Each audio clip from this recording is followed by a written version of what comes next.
داشتم پیاده روی میکردم که یهو ایسا داداش چطوری؟ تو رو هوا به سختی مدیونید فکر کنید من اینجا میستادم و من اینجوری کردم اون فشار بخوره.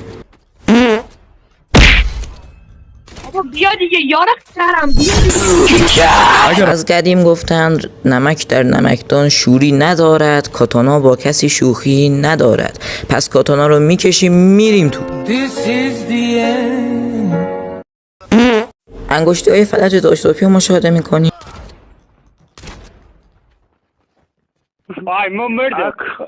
و در آخر این تصویر رو به یاد میارید و میرید جلو. آخ من چه کارم؟ قدرت اون تصویر رو دیدی ناموسم؟ شاید نتونسته باشم بخندمت، ولی خب دمت گرم که تا پایان ویدیو دیدی. فعلا بابای.